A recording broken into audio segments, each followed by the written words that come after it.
Welcome, welcome, welcome, good evening, or good afternoon, good morning, or good lunar eclipse, depending on where you are. Today, the dungeon that has been chosen to be selected for this overview is Halls of Atonement. So, 43 points for everyone who guessed correctly and guessed Halls of Atonement being next. There was absolutely no logic behind this choice. It was a purely arbitrary decision I came up with by rolling another dice. So, Halls of Atonement is a rather easy dungeon by looking at stats, by looking at completion rates. It has a very easy trash. You can get lots of percentages at the start before the first boss and then basically skip everything else except for the forced trash you have to do before the third and fourth boss. I'm going to show you the routes. There are really just two routes available for this that are done most of the time, and they are very similar. The first route, you go to the right for the first shard of Halkias, and then you go to the left to take out the last two. You take out the middle, and then you take out the first boss. The real difference is when you go up the stairs. When you go up the stairs with a new set of trash before Echelon, because this trash, particularly in fortified keys, is pretty annoying because there are pretty big guys and then small guys. The big guys are annoying, they have a knockback, it's pretty annoying in bolstering. The places are pretty tight. There is a very annoying little pool in the middle with a ledge. It's just a bad space to be in. So the best way to do this is to pull extra packs downstairs. For example, all of the little tooling groundskeeper that are on the sides that usually are ignored, you can pick them all up. They are almost 10% of their own if you pick all 3 packs of them. And then you take some extra packs here and there. The goal of picking adds extra is that when you go up the stairs after the first boss, you can shroud and dodge everything up to Echelon. This dungeon can probably give you the fastest boss to boss to boss to boss set of all the dungeons, probably ever. Even more than Maw of Souls. Because after you're done with the trash downstairs, you pick Halkias, you shroud, you pick Echelon, you do 2 packs after Echelon, and then you do the third boss, you do 1 pack after the third boss, and you do the fourth. Very, very close to each other. So let's start talking about the actual trash. Most of the trash is very harmless. There is not really much to pay attention to. Of course, there are a few things. Let's start talking about the main issue, Loyal Beast. I've seen this before. You have seen this before. The depraved Houndmaster is going to cast Loyal Beasts and is going to buff the doggos to absolutely murder the tank. Now, where's the problem? The problem is that the dogs are already murdering the tank because they have Jug Swipe. Jug Swipe is going to leave behind a bleed on the tank, which hurts a lot. So on top of this bleed, when they get buffed by Loyal Beast, they're basically gonna 2-shot the tank and just 1-shot anyone else. So yes, don't let Loyal Beast be cast. Even if it isn't cast, the tank is probably going to have, especially on Fortified, is probably going to have to start kiting the dogs. Of the other trash, there are going to be 2 couple of annoying things. The Depraved Obliterator, which are the guys next to the Shard of Halkias, have the Curse of Obliteration. Now, this is not that big of a deal because you can just spread and ignore the AoE that this curse is going to do to the targets. But you have to pay attention to this, particularly in melee heavy groups. The real problem that can become a problem is going to be the Depraved Collector. The Depraved Collector has Collect Sins. So Collect Sins is going to spawn an animated sin every second for 6 seconds. You don't want this to happen. They are very annoying.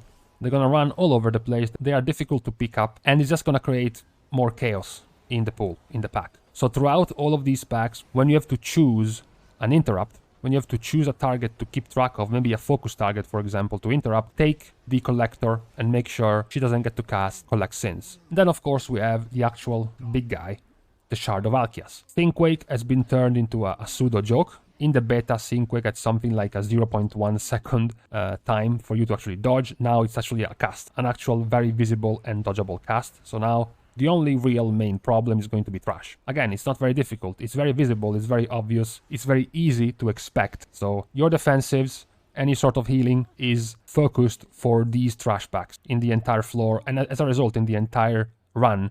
That's where you're going to have to be careful when it comes to healing. This is also a particularly good time for the tank to use his cooldowns. Not because this is going to be doing a lot of damage to the tank, actually, it's for the opposite. Because these packs, with the Collect Sins, with the AoE curses, and with the trash, is going to be doing a lot of AoE damage to the party, what you want to do as a tank to help is to be as defensive as possible so the healer doesn't have to worry about you.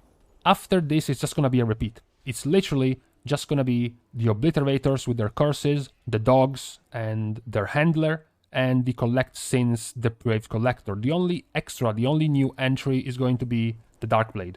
This is something you will see a little bit later on, and this is something that is a very light version to the Nightmare as a melee, the Nightmare you will find in Sanguine Depths. Deadly Thrust is basically going to be, as it says, a frontal triangle, not even a cone, a reverse cone with a point at the end that is going to be doing tons of physical damage to everyone it. Not just a tank that has to position this not towards the party, as always as a tank, but everyone else. And that's basically all there's gonna be as trash. The only extra trash upstairs, this is only if you are actually going to pick up this trash and you will not skip it, are going to be the Stoneborn Reaver, the Stoneborn Eviscerator, and then the Gargoyle. So the only real problem of the Stoneborn Reaver is turn to stone, which can be interrupted. You really don't want to let turn to stone cast because it's going to be a 50% damage reduction to all of his friendly mobs around him.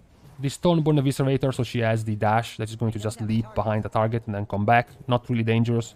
The Gargoyles, again, if you are not Ventir, you will have to pick up one Gargoyle, maybe two, along the way. And if you're doing the second part after the first boss, you have to pick up at least a couple. You have to pick up usually one, sometimes two. All you have to pay attention to is the fact that they have powerful swipe. Again, don't tank them towards the party, especially in a close and cramped space like the second part of this dungeon, where you can get kicked towards another pack and pull the entire fucking zone. When it comes to bosses, it's barely even worth mentioning the first boss, because the first boss is very undertuned and not that difficult, Halkias. So he basically has two mechanics that work together. He has Refracted Sunlight, which is the beams, and then he has the Crumbling Slam, which is going to be the slam in front of him, and then the Heave Debris, which is the one he throws at random players. Those are going to leave glass shards, so shit, on the ground. And then when he does the Reflected Sunlight, you have to start dodging the beams, but there's going to be shit on the ground. You can't also dodge it whenever, because he's going to have an area, a zone around him, the Light of Atonement, which is basically going to stop you from actually moving too far away from him. This is basically all he does. It's just a zone problem. You can just start the pull exactly where he is. A few seconds before the Reflected Sunlight ability, you start moving him away, and then you keep him there. Before he does his beams again, you pull him even further behind, so you always can keep at least some room to do a full circle around him without having to step on glass, on the ground. But beyond that, not much else. It is a pretty undertuned boss. Now, talking about not being undertuned, after you do, or the skip, or after you skip the entire second part of the dungeon, you have Echelon. Soft Enrage, sort of, mechanic. He is going to spawn a bunch of adds. The adds never die, because once you kill them, they turn to stone. The only way to ever actually kill the adds is to get the boss's Stone Shattering Leap to jump on top of them. His Stone Shattering Leap is going to be preceded by the Curse of Stone. The Curse of Stone, which happens when he has 100 energy, is going to slow you and after 5 seconds turn you into stone. So basically stun you for 3 seconds. So he will start the cast of Stone Shattering Leap, then get the curses out, and you have a few seconds to position yourself on top of the adds turned to stone. So he will then leap onto you and blow out all the adds and kill them permanently. This can become quite a problem the more the fight goes on. Why? Because all the adds do, all those little annoying shits, are spam casting an ability. Now, number one, the ability is annoying because they just target whoever they want, so there's going to be quite a bit of party damage going on. And number two, because it's a cast, it's very difficult to interrupt all of them and force them to come to you.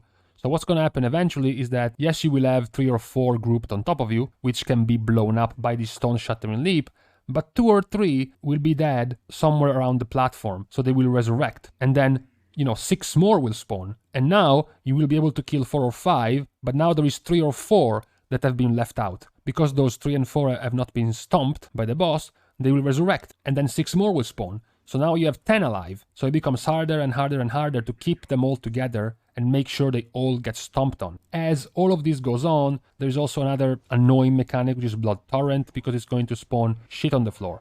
This is even more annoying when you're not coordinating this. You have a very simple, easy to see cooldown for Blood Torrent. So what you want to do with this is move on one side of the room, drop the Blood Torrent, and then move out. Because another thing that's going to be annoying is when there's going to be a bunch of blood on the ground and the adds are going to be right on top of them. So as a melee, as a tank, you have to start taking accidental extra damage because you have to start walking on top of blood on the ground. So it's a very hectic fight with all the adds running around and trying to get them all together. This is where things like Thunderstorm, like Typhoon can help a lot to group them together. You know, the ones that have survived getting interrupted, getting stopped and group on top of the tank can be knocked into the rest of the adds. For the most part, what's also important is to focus on single target. Don't care too much about the adds, particularly the adds that get grouped together. They will die very quickly to cleave, very quickly to accidental, AoE. So keep focusing on the boss, because he is the main problem here. Or rather, how long he can stay alive is the main problem. Once you deal with Echelon, it's kind of done, really. There is 2 packs of mobs before Aleez. Same thing, you get a double Houndmaster with dogs. You have more Darkblades and the Obliterator and the Collector in the following room. Again, same things as the previous trash. Interrupt, collect sins, dodge the thrust of the Darkblade, and kite the fucking dog. When you go up and fight Aleez, another very undertuned fight after she has been nerfed. Before, she was a very tight DPS check because she had 4 lanterns, and that was it. If you don't kill her before the 5th ad spawns and you have no more lanterns, that ad is going to stay alive forever. Now the lanterns are going to respawn, so you always have a lantern ready. If you really want to min-max this, particularly in Tyrannical, you shouldn't really sit next to a lantern. This is because the ad could spawn on the opposite side of where you are, which means it's going to take him quite a while to actually reach you and reach your lantern. And that's the problem. The more the ad stays alive, the more AoE he's going to pulse to the party. Technically, if you are confident, the best way to deal with this mechanic, with Aleez and her ad chasing you, is to stay as close as possible to the center. This way, you see where the ad is spawning and you see where the closest lantern is, and you can move to that lantern instead. This is going to minimize the amount of AoE damage you're taking because you're getting rid of the ad as fast as possible. Rather than playing it safe and saying, this is my lantern, I'm gonna sit here, goodbye. The other part of the mechanic are also very trivial. You have Bolt of Power, Anima Fountain, and Volley of Power. Bolt of Power, you let it cast, the tank is gonna eat it. Volley of Power is the AoE you want to interrupt, and then Anima Fountain is Happy Feet. You have to start moving. That's it. Very simple boss. The next room, we have an amazing trash pool, Inquisitor Cigar and all of his little shits, the Tormented Souls. Before you could cheese this, you could pull him in the next room and line of sight all of the spirits, so he couldn't lifesteal and you could just kill it. Now you can't, so you just have to kill them all and then kill him. When you go to the last boss, Lord Chamberlain, he will start by taking a random statue and then throwing it in the exact... This is very important because I've seen people not having a clue about how this works. When he's doing the toss and he starts channeling the red beam towards a statue, you need to look which direction the statue is facing. That's the line, that's the vector the statue is going to follow. So even if the beam, it's targeting a statue that is on the opposite direction of you and you don't think it's going to reach you, all you have to do is look at where the statue is facing. Because if you are in the same line as the statue is facing, that's going to come right at you. So when he does this, just look where the statue is facing. After he throws the statue, he's going to pull all the statues in. Again, just don't be in the same line. And then be in the little empty spaces between the statues before they get thrown all the way back out. After he throws them back out, he does the hardest part of the entire encounter, which is going to be Ritual of Woe. He's going to channel a beam of anima towards all of the 4 statues. If they are not soaked, they're going to be doing AoE damage to everyone. If they are soaked, they are only going to be doing damage to the single target that is soaking it. All 4 of the beams have to be soaked. This is obvious. Now, if you want to, again, if you are confident, you can actually soak 2 beams at once. If you are close to his hitbox. This means that, for example, a tank can soak 2 of them, no problem, and a DPS with an immunity can also soak 2, no problem. Very simply, you can have 2 rounds of Rituals of Woe. The first round, the tank takes 2, the paladin takes 2 with an immunity, and then the second time, the tank takes 2, and the other immunity takes the second. It can be a paladin, it can be a demon hunter, it can be a rogue. If you don't have immunities, if the tank doesn't feel like he wants to take 2 because maybe he's fucking up the positioning, and as he's fucking up, everyone is taking AoE damage, just take 1 each and use your defensive. It's gonna be fine for lower keys, not really anything super competitive. You don't need to do anything extra to deal with this mechanic. The rest of the fight, he has the frontal that you have to dodge. It is very obvious, of course, the Unleash Suffering. It's a very obvious red cone. Usually, as a player, you see stuff targeting you, covering your feet, you have to move out. It's not that difficult to guess. This is not too much of a prohibitive boss.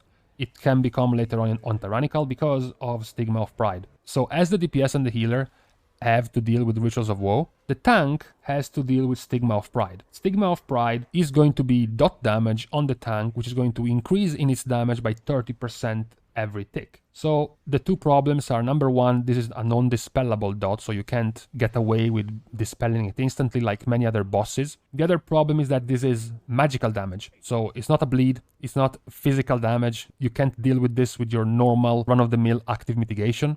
Something like Iron Fur, something like Demon Spike, something like Shield of the Righteous. This is magic damage, so you're gonna have less ways to deal with this. And as I said, on Tyrannical it becomes a big problem because it's big damage. So as a tank, you also have to be careful about using your defensives when you're soaking Ritual of Woe, because you also have to deal with this. And this was all for Halls of Atonement. Halls of Atonement has one of the highest win percentages, and one of the highest success rates of all keys. The first week of Mythic Plus keys, Halls of Atonement was the second highest success chance dungeon below Mist of Tir-Nasit, and this last week, which was our first Tyrannical week, Halls of Atonement had a 61% success rate and was the third highest, behind again Mist and surprisingly Sanguine Depths. So it is a pretty easy dungeon. It can also be done very quickly. As I mentioned, the whole part about doing most of the trash downstairs and then skip most of the rest of the trash. It can become, actually, if you think about it, a little bit annoying on Tyrannical, because having so many bosses close to each other is going to mean less chance for cooldowns and less chance for bloodlust usages between each bosses. So that can be the only detriment to a dungeon shaped this way, with the trash placed in this way. When we look at cooldowns and important parts, of course, the bosses are always important, and then it should be self-explanatory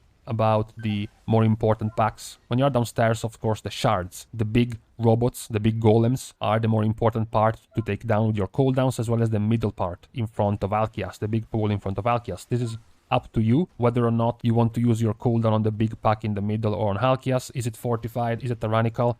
If you're a tank, you can also experiment with the route. The middle pack in front of Halkias is a pretty dangerous pack, so what if I run through the middle when I go from one side to the other, so I can use the cooldowns there, and then when I'm coming back for the boss, I can use the cooldowns again. Again, it's up to you, it's up to your group, to yourself to experiment and try out which one is best for you and which one is best for the key. So with this, we have done our second dungeon as well. We have done Halls of Atonement, pretty simple dungeon, pretty straightforward dungeon. I'm accepting further bets on the third dungeon we will be going through. Who knows? I will let my scientists decide, and then we will come back to this tomorrow or maybe in 2 days. We will see. Yet again, another quick guide in 10 minutes, totally in time. See you guys soon, and in the meantime, your favorite pizza topping.